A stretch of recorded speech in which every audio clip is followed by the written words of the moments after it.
Et Jupiter, elle a une période, comme tous les astres. Une période, ça veut dire elle fait le tour du Soleil dans une année, 365 jours, point 24. Mais il faut y aller avec des jours juifs, le calendrier juif, qui est composé de 360 jours par année. Et ils reprennent ces 5 jours à certains moments, je pense que c'est les 4 ans. Alors, la femme que vous voyez là représente donc non pas Marie, elle est enceinte. Elle est enceinte et elle va enfanter un enfant parce que la planète Jupiter, le 20 novembre 2016, a changé son cours, sa période autour du Soleil. Elle a changé son cours, puis elle est restée en place. Elle est restée en place pendant 42 semaines et la grossesse normale chez une femme, c'est entre 38 à 42 semaines. Le temps d'une grossesse et le temps d'accoucher. Et elle va se remettre en marche. En fait, elle a commencé à se remettre en marche le 9 septembre 2017. Ça fait pas très longtemps, hier. Elle a commencé à se remettre en marche et puis elle va sortir complètement entre les jambes de la Vierge que vous voyez ici pour enfanter un enfant. Et cet enfant, on va le voir, cet enfant, il représente Jésus-Christ. Parce que, je vais vous le montrer dans un instant, les caractéristiques de l'enfant mâle, il s'appelle Jésus, le dragon, la femme, l'enfant mâle. On le voit dans le psaume 2, le verset 9, dans Apocalypse 2, le verset 27, et dans Genèse 49, le verset 10. Alors, tout le monde sont d'accord que c'est Jésus. Mais la femme, elle, il ne s'agit pas de Jésus parce que la femme, elle représente non pas une personne, mais une entité corporative, une entité qui comprend beaucoup de monde. Elle représente Israël. Israël, c'est le peuple physique de Dieu. Et c'est d'Israël que sortira celui qui devait naître et être le sauveur, qui s'appelle Jésus-Christ. Et il est important que l'on comprenne cela parce que quand elle aura sorti, il va arriver un événement et puis Dieu a son œil sur Israël. Israël est sur le bord d'une guerre, vous le savez, que tous les pays d'alentour se sont donnés pour mission de détruire Israël. Quand va-t-il arriver? Dieu va intervenir d'une façon ou d'une autre, mais on sait qu'Israël va entrer en guerre avec ses voisins et qui vont même être envahis. Pourquoi est-ce que ça arrive? Parce que Israël est un peuple à la nuque raide. Israël n'a pas encore accepté son Messie. Il est laissé à lui-même. Comme chacun de nous sommes laissés à nous-mêmes. Si on pense qu'on peut se défendre dans cette vie remplie de hasards, de coïncidences, remplie d'entités puissantes qui veulent nous détruire. Dans Jean 10, il est marqué quoi? Il est marqué, en parlant de Satan, lui, il est venu pour tuer, déchirer et détruire. Satan veut détruire nos vies. Si vous n'avez pas de moyen de vous défendre contre Satan, vous serez attaqué toute votre vie et vous pouvez en mourir. Il y a des gens qui sont tués pas mal avant leur âge. Même si Dieu a une suprématie sur ces choses, il faut qu'on aille à Dieu pour demander sa protection de temps en temps. Elle est enveloppée du soleil. Quelle est la signification du soleil? La signification du soleil, c'est la gloire future ou la gloire bientôt que Dieu va donner au peuple d'Israël. Israël est parmi les nations depuis l'an 70 de notre ère. Et c'est un peuple, il n'y a aucun peuple sur la terre qui a autant souffert qu'Israël. Et maintenant, son temps à Israël, son temps de gloire est arrivé, mais le plus grand nombre d'Israël seront tués à la guerre qui vient. Un nombre seulement, une petite grappe va se convertir. On peut le voir dans Zacharie 12, le verset 10, il est marqué « Ils reconnaîtront celui qu'ils ont percé. » D'accord? Ils reconnaîtront celui qu'ils ont crucifié. Et là, ils vont se convertir et Dieu va intervenir immédiatement. Quand est-ce que cette guerre aura lieu? Il n'est pas facile de le savoir vraiment, mais il nous dit, c'est un signe. C'est un signe qui va se produire le 23 septembre. Est-ce que le signe correspond immédiatement à des circonstances, à des situations terrestres? Je ne le sais pas. des grands nombres de personnes se préparent en tous les cas. Il y a un grand nombre de personnes qui croient que l'enlèvement de l'Église va se faire à ce moment-là. Pourquoi? Parce que l'enfant qui sort, c'est un enfant qu'on appelle l'enfant mort, qui s'appelle Jésus, mais le Jésus qui sort ici n'est pas le Jésus qui est né. C'est le Jésus qui a en lui tous ceux qui croient en lui, c'est-à-dire tous les chrétiens qui sont en lui. Il est marqué quelque part, je l'ai marqué ici, le mot Emmanuel, Dieu est en nous et nous en lui. Vous le voyez dans le Jean chapitre 15, vous en moi et moi en lui. Et cet enfant qui sort contient l'Église de Jésus-Christ, c'est-à-dire ceux qui sont sauvés. Et il dit que l'enfant mâle monta vers le ciel. Et ça, c'est là que se fait l'enlèvement. L'enlèvement se fait avant les grands problèmes qui viennent sur notre planète. On va changer de... Je ne voulais pas avoir l'air trop vieux, mais... Un autre signe parut encore dans le ciel, et voici, c'était un grand dragon rouge, ayant 7 têtes et 10 cornes, et sur ses têtes 10 diadèmes, sur ses 7 têtes. Sa queue entraînait le tiers des étoiles du ciel et les jetait sur la terre. Le dragon se tint devant la femme qui allait dévorer l'enfant, afin de dévorer son enfant lorsqu'elle aurait enfanté. Alors, évidemment, on sait qu'Israël a connu tous les problèmes possibles. Lorsque Jésus est arrivé, le Hérode a fait tuer tous les enfants de 2 ans, voulant être certain qu'il, dans ces enfants de 2 ans, celui qui allait naître, ce sont les mages qui l'ont averti qu'il y avait un roi qui était né. Alors Hérode a fait tuer tous les enfants parce qu'il ne voulait pas être remplacé. Et tout au cours de l'existence des Juifs, ils ont été en guerre constamment contre les autres pays. Quand ils se tournaient vers le Seigneur leur envoyait de l'aide, les délivrait et ils retournaient aux dieux païens, le dieu Baal et d'autres. À ce moment-là, le Seigneur les abandonnait et ils étaient aux prises avec les dieux païens et avec des guerres pour les exterminer. Israël est encore la même chose. Tout le monde veut l'exterminer. Pourquoi? Parce qu'il y avait une mission spéciale. Quelle était la mission d'Israël? De faire amener la connaissance de Dieu aux nations. Les nations, c'est nous.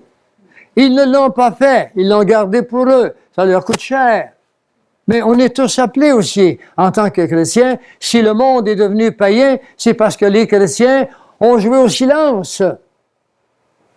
Si tout le monde parlait, eh bien, la connaissance se répandrait. C'est à nous à le faire. Dieu n'a pas choisi les anges de le faire. Il a choisi nous de le faire. Il faut le faire.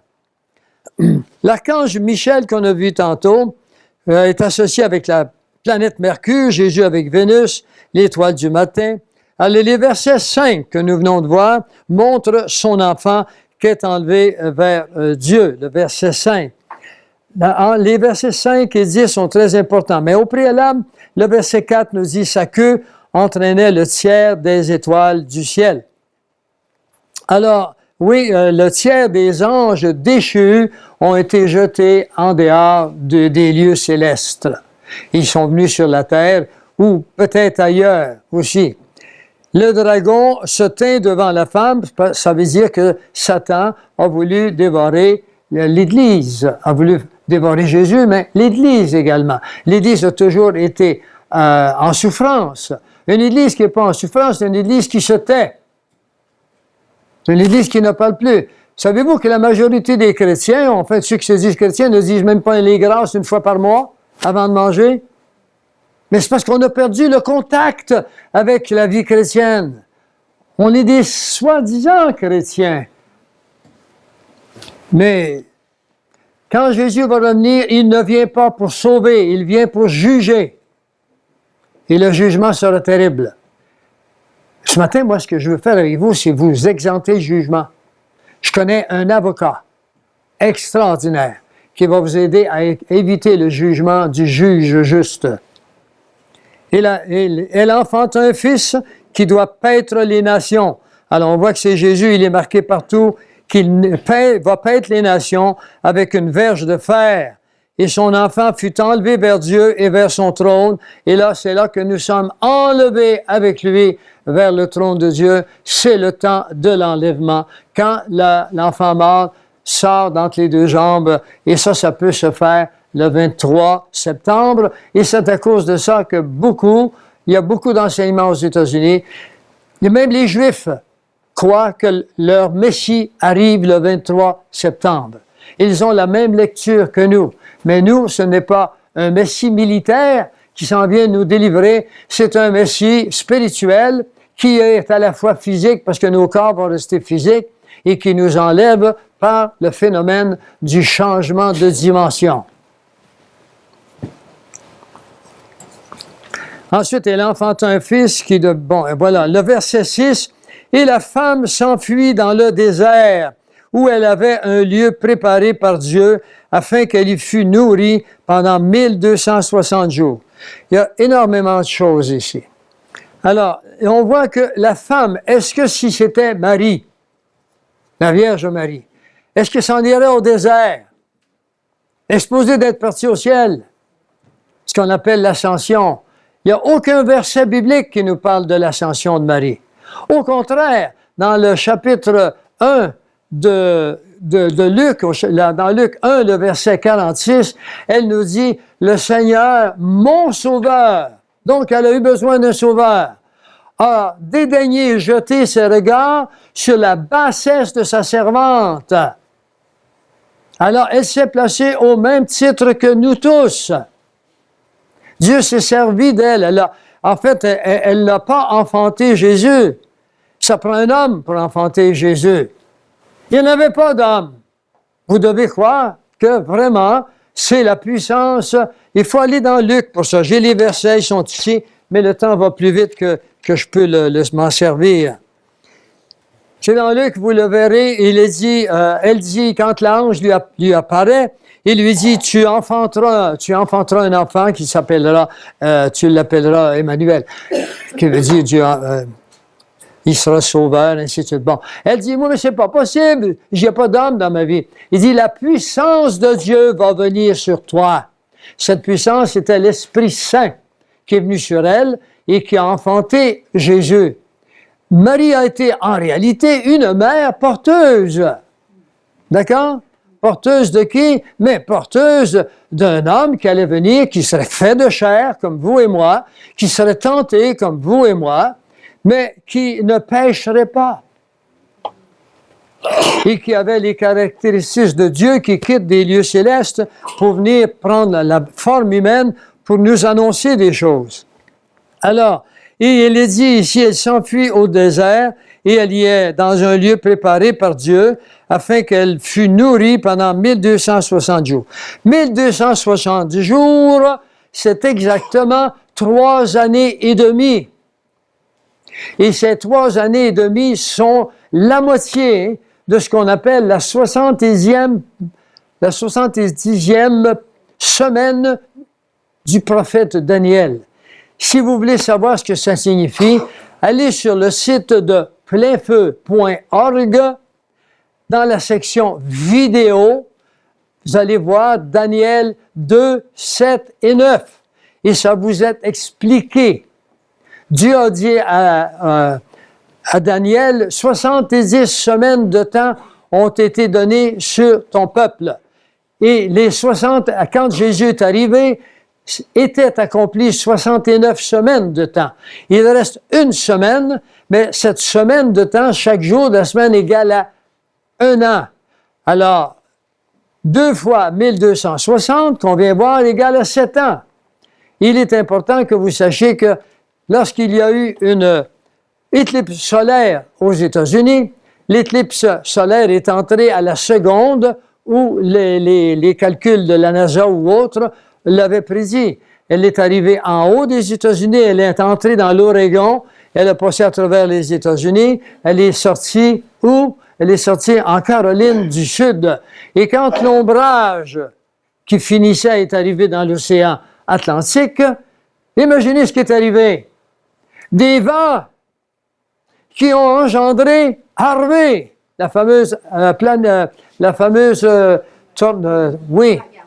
ouragan que nous avons connu.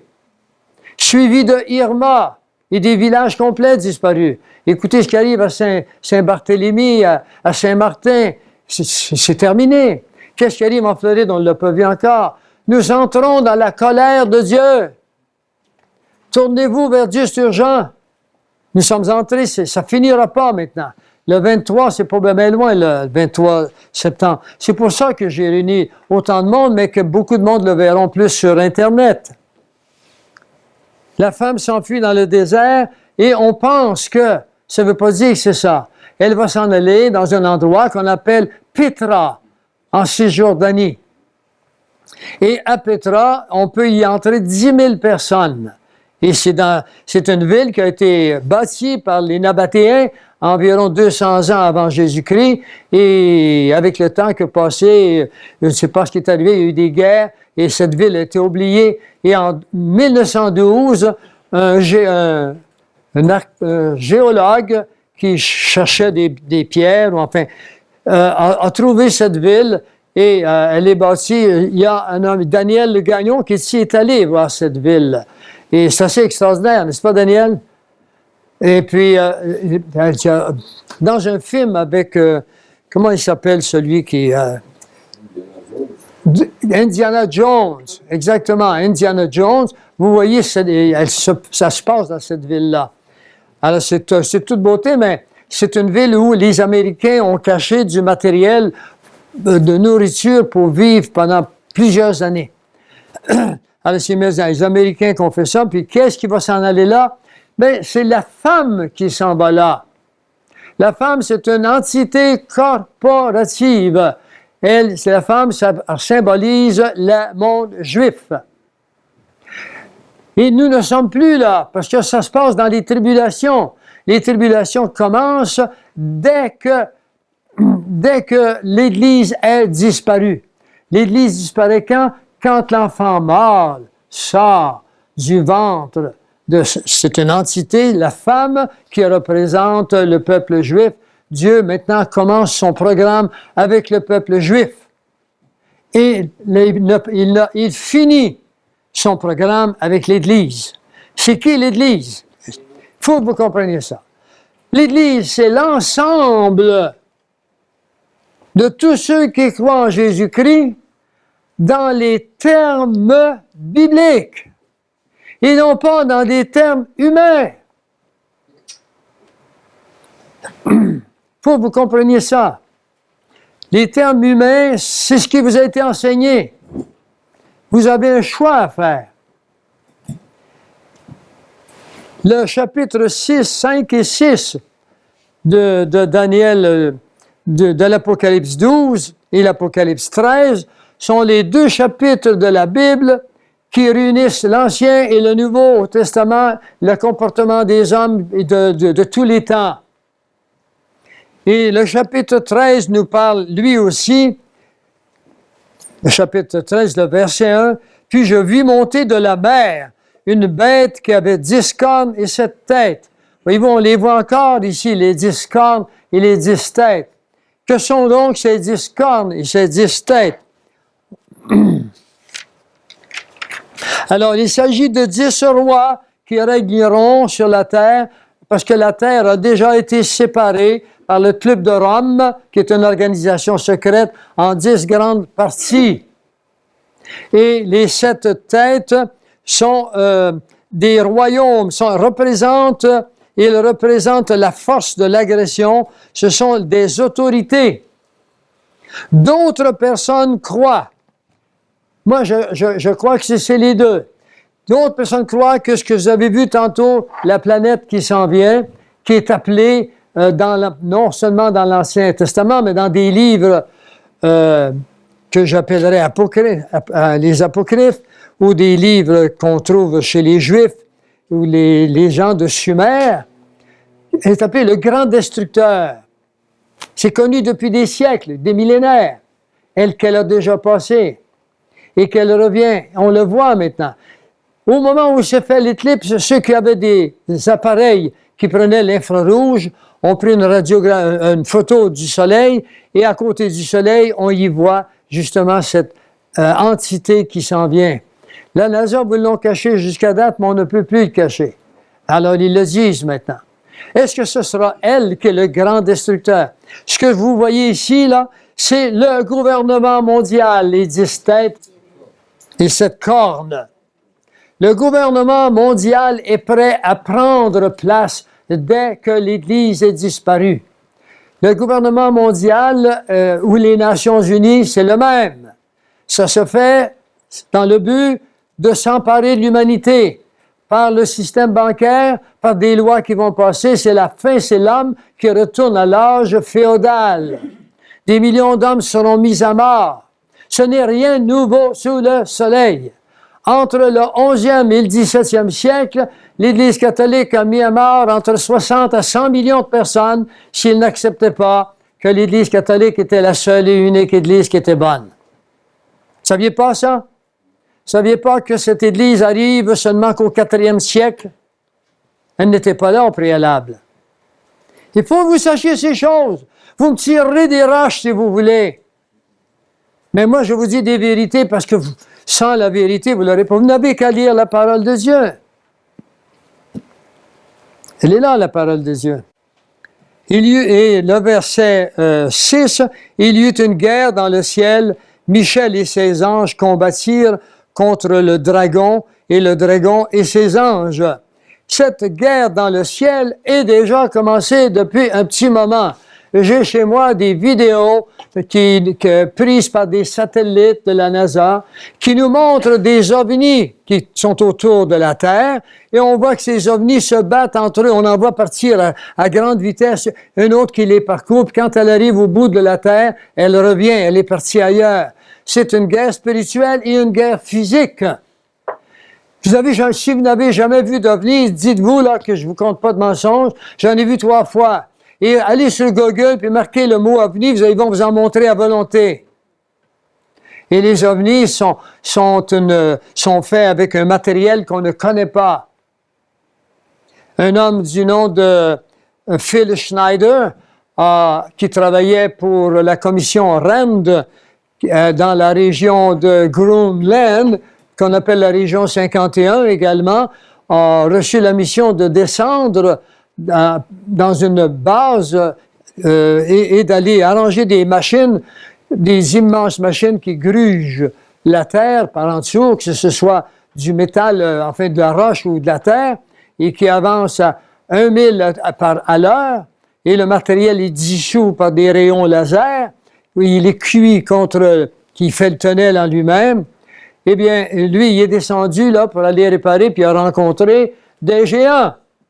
Il a rencontré un monde ici que je connais depuis quelques années, mais avec davantage, avec ce livre qui s'appelle « Les géants ».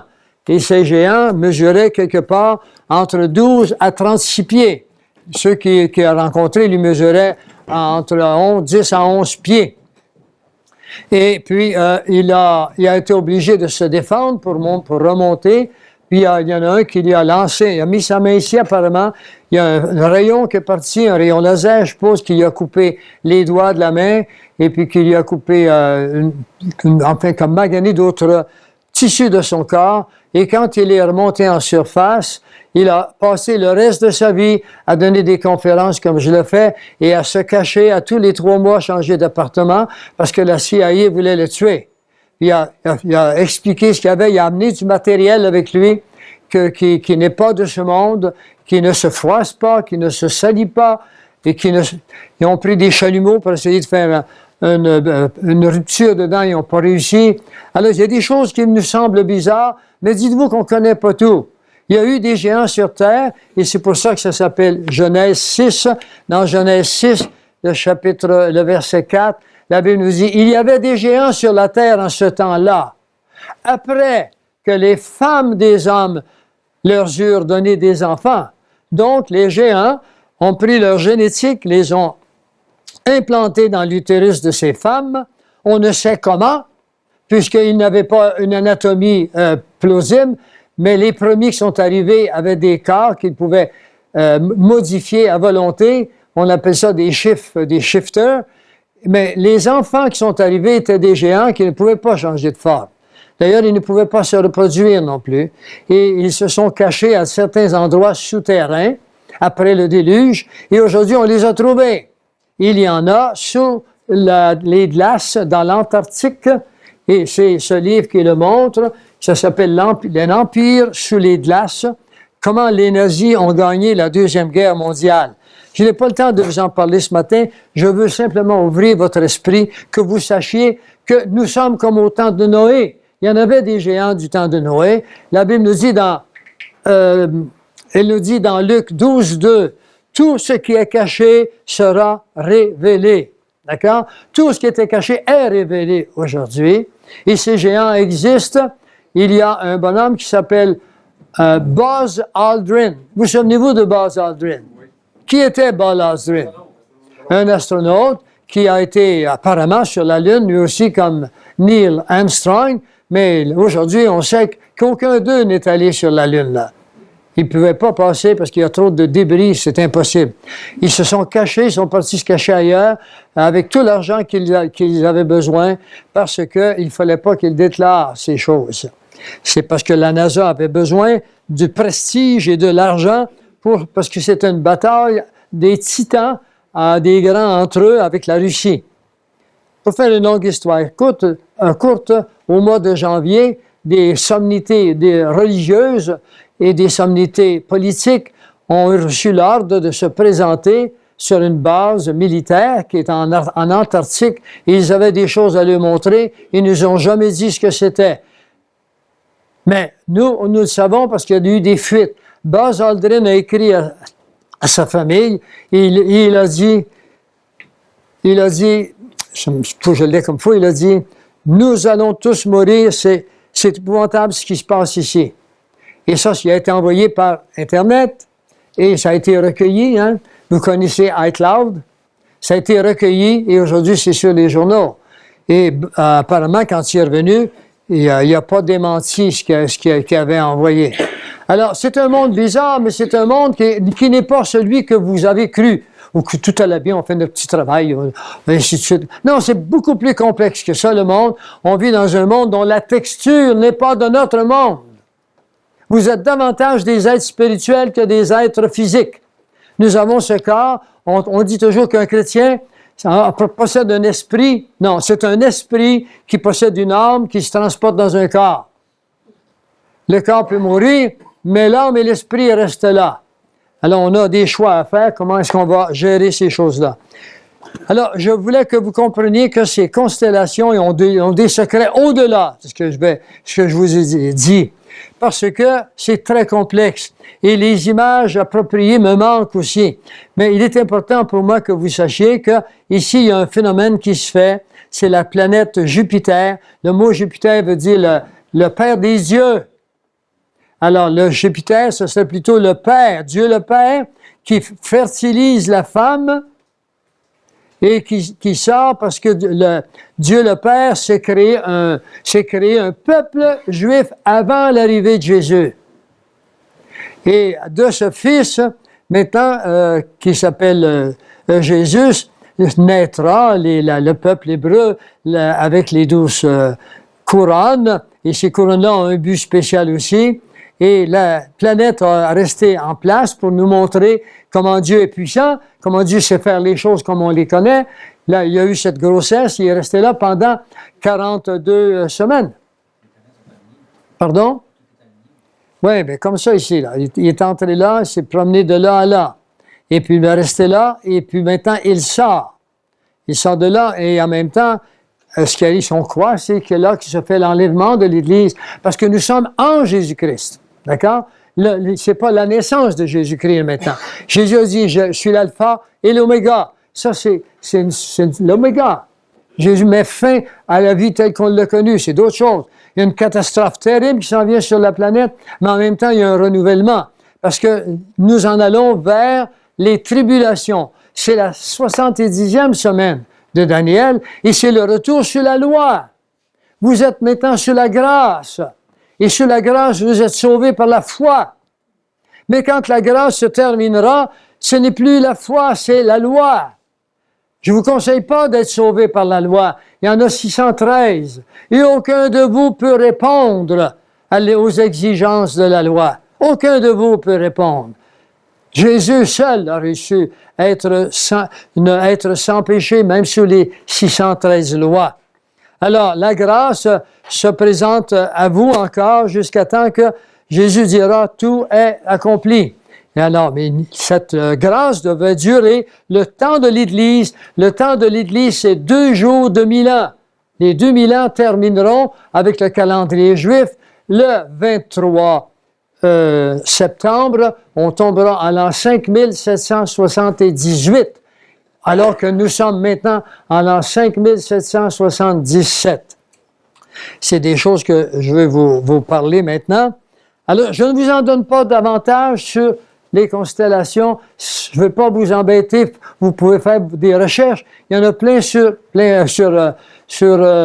les sites Google. Il y en a un qui s'appelle Revealed. Si vous parlez anglais un peu, cliquez Reveal, R-E-V-E-A-L-E-D, révélé. Et vous allez voir plein de choses qui sont là. Alors, pourquoi est-ce qu'on doit étudier la prophétie et étudier la Bible? Parce que 25 à 40% de la Bible contiennent des prophéties. Alors, je veux vous parler des chiffres, des mathématiques maintenant.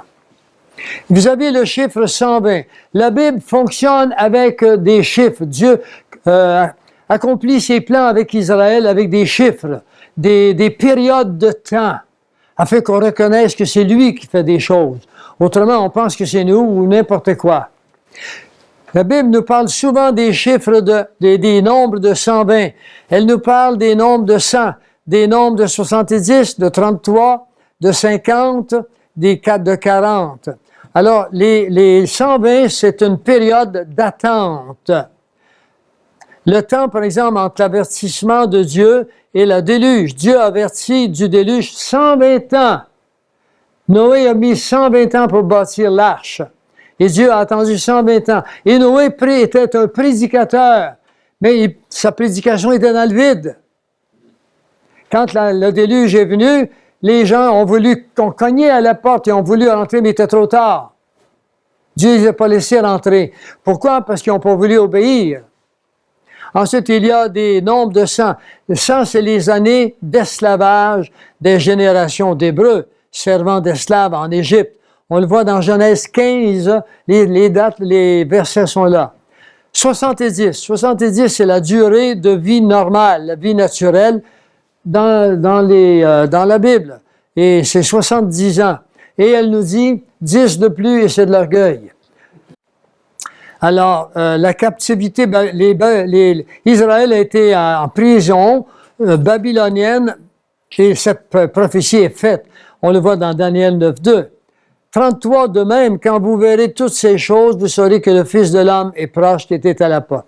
J'y tiens à ce verset-là parce que il dit, quand vous verrez toutes ces choses. On voit ça dans Matthieu 24, le verset 37, je pense, 35. Bon. Alors, ici, dans Matthieu 24, Matthieu vient de donner toutes les choses qui doivent arriver. Ils sont tous là, au préalable. Dans Luc, c'est le chapitre 21, et dans Marc, c'est le chapitre 13. Et qu'est-ce qui arrive, c'est que, au bout de tout ça, il dit, quand vous verrez toutes ces choses, il dit, levez la tête, votre délivrance est proche. Permettez-moi de vous dire qu'à partir du 23, tout sera réalisé. Il n'y aura plus de prophéties qui nous seront inconnues. Alors, c'est pour ça que, autrement dit, après l'enlèvement, la délivrance, l'enlèvement, c'est la délivrance.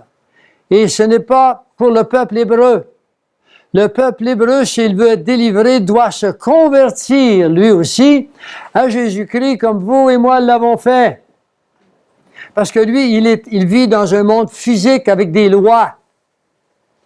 Alors que nous vivons sur la grâce. Est-ce que ça veut dire qu'on ne transgresse pas les lois? Non, on les transgresse autant qu'eux.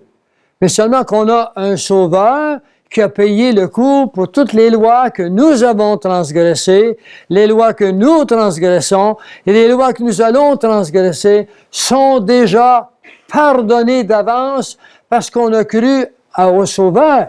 Il savait très bien qu'on était incapable de réaliser les exigences de Dieu. Alors, il est venu à notre place. C'est ça que le christianisme, c'est de croire dans le plan de Dieu et non pas dans nos plans. Si vous croyez, comme bien des gens le disent, je vais me sauver moi-même ou je vais faire des bonnes œuvres. Nous ne sommes pas sauvés par les œuvres. Ça n'a rien à voir avec le salut. Mais Dieu n'a rien contre les bonnes œuvres. Il dit même que vos bonnes œuvres soient connues. On fait des bonnes œuvres parce qu'on est sauvé et non pour nous sauver. Ici vient de tomber l'orgueil.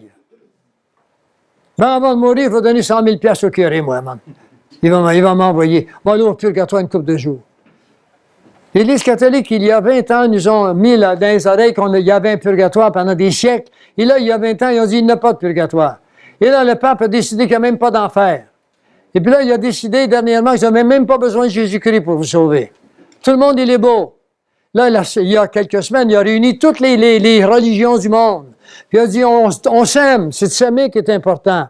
Puis au mois d'octobre, tous les catholiques devront accepter que l'Église catholique reconnaît comme étant membre du catholicisme, les judaïsmes et l'islam. Vous allez l'entendre parler au mois d'octobre. Il l'a déclaré, ça fait 2 semaines. Quand je vois ça, mais les oreilles me font ça de même. C'est épouvantable. Les cardinaux, même s'ils sont... Les cardinaux, là-bas, veulent le mettre dehors, hein? Ils n'en veulent plus, là, parce que lui, c'est... Je vais vous dire qui est ce pape, c'est le faux prophète d'Apocalypse 20. Dans Apocalypse 20, il y a un antéchrist puis un faux prophète. C'est lui, le faux prophète, c'est un jésuite. Un jésuite, il n'est pas supposé d'aller plus loin dans la prêtrise qu'un prêtre séculier. Lui, il est devenu un monseigneur, puis à un moment donné, il est devenu pape. Ça, c'est arrangé par en arrière. C'est des choses qu'il faut que vous sachiez, mais je vous l'ai dit, je sais qu'il y en a qui vont m'en vouloir, mais allez vérifier. J'ai passé ma vie à vérifier, ça coûte cher à vérifier. Je vous les donne gratuitement. Gratuitement. Il n'y a aucun verset dans la Bible où on met le mot prêtre dans le Nouveau Testament. Il n'y en a pas. C'est fini. La prêtrise a été, non pas abolie, accomplie par Jésus sur la croix. Il a accompli la loi. Le prêtre, c'était autrefois un sacrificateur. Les sacrifices qu'il faisait, c'était de tuer un agneau, une tourterelle pour les péchés de là. Et quand Jésus est venu, ça a été terminé. Il est, lui, l'agneau parfait. Puis il est vivant encore. Il faut comprendre ces choses-là. Si vous voulez savoir si ce que je vous dis est vrai, allez dans l'étude de Paul aux Hébreux, le chapitre 7, 9 et 10. Tout est dedans. Alors, nous sommes au chapitre maintenant, nous sommes rendus, la guerre a eu lieu. Ils ont vaincu à cause du sang de l'agneau et à cause de la parole de leur témoignage et n'ont pas aimé leur vie jusqu'à craindre la mort. Alors, est-ce que vous craignez la mort? Si demain matin, on dirait, tu dois renoncer à ta vie, sinon nous te tuons. Combien parmi vous seraient prêts à dire, ben, tu vas me tuer parce que je ne renoncerai pas à ma foi en Jésus-Christ? Vous savez, les martyrs, c'est pas juste dans le passé, c'est présent. En Éthiopie, pas en Éthiopie, mais en Syrie, le nombre d'églises chrétiennes qui ont été mises à mort, c'est incroyable, hein? C'est par milliers qui ont été tués dans les 2 dernières années. Dans une église quelconque, les gens sont dans leur assemblée, ils sortent de l'église. En sortant de l'église, il y a des gens cachés derrière les autos avec des mitraillettes. Brrr, ils ont toutes fauché. Il y en a qui sont survécus. Ils ont dit, veux-tu accepter Allah? Ils ont dit, tuez-moi plutôt. Ils se sont fait tuer. Il y en a encore des gens qui reçoivent cette grâce de dernière minute de mourir au nom de leur foi. Nous sommes nés pour décider qui est-ce qu'on va servir. Nous sommes nés pour ça. On n'est pas nés pour... Moi, je suis un chiropraticien. Je ne suis pas né pour être un chiro, moi. J'ai gagné ma vie et j'ai soulagé beaucoup de monde. Je suis bien heureux de ça. Mais je ne suis pas né pour ça. Je suis né pour connaître quelle est ma destinée finale. Et ma destinée finale, c'est je meurs éternellement ou je vis éternellement. Ça s'appelle Jésus-Christ, le salut. Alors, il me reste très peu de temps. Je voulais vous parler de la situation actuelle dans le monde. Notre planète n'est plus habitable. Maintenant, on arrose notre planète avec des produits chimiques pour causer le cancer, avec des virus, puis on fait des recherches sur le cancer. Tout est folie, confusion, tout est fait en fonction des grandes corporations qui font des milliards, alors que nous, on pédale, puis plus on pédale, moins on va vite. Là, connaissez celle-là? Plus que je pédale moins vite, moins j'avance plus vite. Hein? Êtes-vous capable de l'analyser? Plus que je pédale moins vite, moins j'avance plus vite. Alors, nous arrivons au point culminant d'une décision que j'ai prise un jour, de celle que je vous offre. Je ne vous oblige pas à le faire. Mais si vous n'avez pas encore accepté Jésus-Christ comme sauveur unique et personnel, si vous n'avez pas une relation personnelle avec Jésus, n'y pensez pas, quand l'enlèvement va arriver, votre corps va devenir pesant. Il ne montera pas. C'est à vous de décider ça. Et c'est pas quelque chose qui est basé sur est-ce que je suis assez bon, est-ce que j'en ai trop fait de mal. C'est pas basé là-dessus. Si Dieu nous basait sur le bien qu'on a fait ou sur le mal qu'on a fait, aucun de nous serait sauvé. C'est basé uniquement sur le sacrifice de Jésus. Il a dit, je ne mettrai pas à la porte celui qui vient à moi. Il y a quelque chose que je veux vous montrer. C'est dans Romains 5. Dans Romains 5, il dit, quand une phrase commence par « c'est pourquoi », vous comprenez qu'il y a quelque chose qui a eu lieu avant. Alors, prenez le verset et allez-y où est-ce que ça a eu lieu avant. Il est marqué « c'est pourquoi, comme par un seul homme, le péché est entré dans le monde. » Oui, par Adam et Ève, par un seul homme, le péché est entré dans le monde. Et par le péché est entré la mort. Parce que le péché, c'est la mort. Et la mort de l'âme, c'est la mort spirituelle. Pourquoi est-ce que c'est la mort? Parce que l'homme devient séparé de Dieu. Adam et Ève vivaient heureux dans le paradis terrestre. Mais il y a quelqu'un qui est allé les voir, puis il leur a dit, si tu m'écoutes, si tu écoutes mon discours, ben tu vas devenir comme Dieu. Oui, mais Dieu nous a dit de pas t'écouter. Mais il a dit ça parce qu'il pense que si tu m'écoutes, tu vas devenir comme lui. Alors, il les a séduits. Il a séduit Ève, premièrement. Et ensuite, Adam a suivi. Là, j'en passe, là, parce que c'est une étude complète. Alors, par un seul homme, le péché est entré dans le monde, et qu'ainsi la mort s'est étendue sur tous les hommes. Alors, tous les hommes qui allaient venir d'Adam et Ève, c'est vous et moi et toutes les générations passées, nous avons hérité d'une génétique qui a été modifiée après le péché. Comment a-t-elle été modifiée? Eh bien, Dieu a dit, ils ne vivront plus désormais que 120 ans. Il a changé notre ADN. Parce que si l'homme avait vécu 1000 ans, méchant comme il était devenu, il n'y aurait pas eu de place pour l'arrivée d'aucun autre homme. L'homme est voleur, menteur, tueur, tout ce que vous pouvez vouloir. L'homme, c'est vous et moi. C'est parce qu'on a reçu une bonne éducation qu'on ne tue pas. Une bonne éducation qu'on ne vole pas. Mais on vole quand même des fois du temps ou d'autres choses. Enfin, Romains 3, 23, et ça c'est le verset, ces deux derniers versets, ça c'est de la compréhension pour moi, parce que j'ai un esprit plutôt scientifique, alors j'aime à comprendre les choses. La génétique s'est répandue depuis Adam jusqu'à nos jours. Adam et Ève étaient des hommes comme vous et moi, ils avaient le nez à la même place en avant. Oui.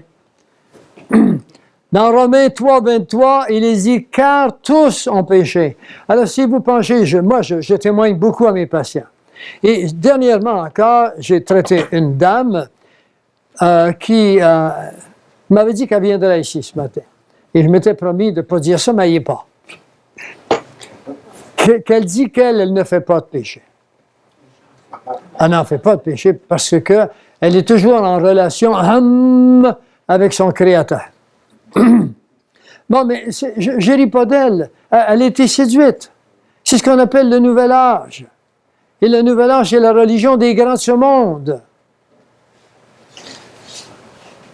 Alors, tous ont péché et ils sont privés de la gloire de Dieu. Qu'est-ce que ça veut dire, ça, privé de la gloire de Dieu? Pardon? Ça veut dire que les hommes pécheurs ne peuvent pas entrer au ciel. Pour mettre des mots québécois. Vous ne pouvez pas être sauvé si vous êtes pécheur. C'est moi qui le dis ou c'est marqué? C'est marqué. Ah, bon, je suis content que tu le dises. Parce que je me posais la question s'il m'entendait. Oui, mais on arrive au monde, puis on est... Le mot péché, en lui-même, il faut que vous compreniez ce que ça veut dire, le mot péché. Ça vient de... Chez les Grecs, il n'y avait pas beaucoup de mitrailleuses. Il n'y avait pas beaucoup de canons puis d'armes atomiques. Mais il y avait des épées, des couteaux puis des arcs. Et puis, les soldats s'entraînaient à tirer de l'arc. Et quand ils manquaient la cible, bon, ils utilisaient le mot peccare. Ça veut dire, t'as manqué ta cible. Alors, péché, ça veut dire manquer la cible. C'est tout. C'est ça que ça veut dire. On a tiré, on a fait des choses à la mauvaise place, au mauvais moment. En tout cas, on le regrette, mais ça ne change rien, on pêche encore. Et puis, il faut que vous compreniez quelque chose, vous ne pouvez pas ne pas pécher. Pourquoi? Parce que toute notre nature est pécheresse. Vous allez sortir d'ici, là, vous allez voir le beau soleil, il y en a qui vont laisser à la plage, d'autres vont, je ne sais pas moi, vous allez voir, toutes vos bébites vont se remettre à fonctionner. Ah, il nous en a compté des belles, lui, un matin, hein? Parce que l'imagination fait toutes ces choses. C'est comme ça qu'on est fait, on est des petits êtres fragiles. Et sans l'Esprit de Dieu qui vient sur nous, pour sceller à l'intérieur de nous ces connaissances, ces réalités, pour les sceller dans nos cœurs, mais on ne tient pas le coup, on abandonne. Quand on est chrétien depuis des années et des années à travers les difficultés, sachez-le, vous avez été scellés. Il y a des mots spécifiques là-dessus. Alors, tous sont pécheurs et privés de la gloire de Dieu. Ouais, mais ça va mal à la chope, hein? Ça va pas bien à la chope, on est tous perdus. Tous perdus. Qu'est-ce qu'on va faire? Bien, il y a une façon, il y a une solution. C'est quoi la solution? Mais elle s'appelle Jésus-Christ. Il est le seul qui peut nous sauver. Et puis, il y a bien plus que ça que je dis si vous êtes catholique. Oh, vous allez dire, il va encore revenir. On veut bien aux catholiques, lui. J'en veux pas aux catholiques du tout. J'ai été catholique toute ma vie. Ma mère, mes parents, tout le monde était catholique. J'étais le premier dans la famille qui a ouvert la Bible. C'est ça la différence. J'allais vous dire qu'il n'y a pas d'intermédiaire entre Dieu et les hommes. On m'a fait passer par les saints, Saint Christophe, ceci, puis Marie. Marie, elle ne vous entend pas, elle est décédée, Marie. Il n'y a aucun verset qui nous dit que Marie est importante. Pas plus que vous. Jésus est mort pour Marie, puis comme même mort pour vous aussi. Il est marqué dans 1 Timothée 2,5. Il n'y a pas d'intermédiaire entre Dieu et les hommes, sinon Jésus-Christ fait homme. Il est marqué dans Jean 14, 6. Il est marqué, je suis le chemin, la vie et la vérité. Nul ne vient au Père que par moi. Faites-en ce que vous voudrez de ce que je vous dis. Mais passez pas par des intermédiaires pour aller à Dieu, il ne vous entend pas. Si vous passez par le téléphone qui est là pour m'appeler, puis le téléphone n'est pas connecté, j'entendrai rien. Connectez-le. De la même façon, on est sauvé gratuitement. Ça, c'est le verset qui... Moi, j'étais catholique, beaucoup. Dans les derniers, je n'allais plus aux organisations, là, tout ça, là, à la messe, ainsi de suite, mais je suis allé, quand je demeurais à Davenport, dans l'État d'Iowa, je me souviens d'être allé voir l'évêque. Moi, je n'allais pas voir les prêtres, j'allais voir les évêques et les cardinaux. J'allais direct en haut. Puis je lui ai été lui parler des démons ou des choses comme ça. Puis il m'a dit, c'est toute l'imagination. Alors, j'ai jamais rien eu de lui, fait que j'ai commencé à être... même le pape a dit dernièrement que l'histoire du diable, c'est des histoires qu'on a inventées pour faire peur aux gens. Dans Éphésiens 2,8, il est marqué « Car c'est par la grâce que vous êtes sauvés. » Par grâce. Donc, c'est pas quelque chose qu'on se mérite. Si vous présentez à Dieu, puis il dit « Moi, j'ai eu 10 enfants, puis j'ai eu des maladies, puis j'ai travaillé fort, puis tu me dois le ciel. » Savez-vous ce qu'il va dire? Il va dire « Je te connais pas. » Il va dire, je ne vous connais pas. On ne se présente pas à Dieu en lui présentant nos œuvres. Si vous voulez passer tout de suite en dessous de la barrière, vous avez rien qu'à dire, c'est le sang de ton fils que tu as envoyé pour me sauver. Puis il va dire, passe mon grand. D'accord? Par le sang de Jésus. Le mérite est fait déjà. Ce qu'il faut pour être sauvé, c'est fait. Ça vous attend. Il est pour vous. C'est par la grâce qu'on est sauvé par le moyen de la foi. Ouais, c'est bien beau, mais la foi, c'est quoi? La foi, c'est la connaissance de la parole de Dieu. Romains 10, 17 nous dit, la foi vient de ce qu'on entend de la parole de Dieu. Mais si vous ne l'ouvrez jamais, la parole de Dieu, comment allez-vous être capable de savoir? C'est la même chose, comme je vous ai dit au début. Vous ne pouvez pas être sur vos gardes si vous ne savez pas ce qui a été annoncé d'avance. Et cela, c'est-à-dire le salut, ne vient pas de vous ni de vos œuvres. C'est un don. Est-ce que c'est Pierre Gilbert qui parle? Est-ce que c'est pas rafraîchissant pour vos âmes et votre cœur d'entendre quelque chose comme ça? C'est un don. C'est le don de Dieu. Tout ce qu'il vous demande, c'est de croire qu'un jour, il est venu sur cette planète, puis il a quitté des lieux célestes. Il a pris un corps d'âme, il a eu faim, il a eu soif, il a eu tout ce que vous avez pu avoir. Et puis, pour le remercier, il a guéri des malades, des aveugles, il a enseigné des choses que les grands prêtres qui le condamnaient allaient l'écouter, puis ils disaient, c'est incroyable ce qu'il dit, mais c'est vrai, seulement ça ne va pas avec la loi. Non, parce qu'eux, c'était des sacrificateurs selon la loi. Mais Jésus apporte une nouvelle alliance. C'est pour ça que je n'aime pas les mots « Nouveau Testament ». Mais le Testament, c'est toujours quelqu'un qui l'a fait à notre place. Et ça peut être plein de dettes aussi, d'accord? Et un testament, vous n'avez pas à rien faire. Ce n'est pas un Nouveau Testament, c'est une nouvelle alliance. Et pour que ce soit une alliance, ça prend deux personnes qui sont d'accord. On se lie. C'est pour ça qu'on dit que le chrétien, le christianisme, ce n'est pas une religion, c'est une relation d'alliance avec Dieu. Est-ce que c'est différent ou non?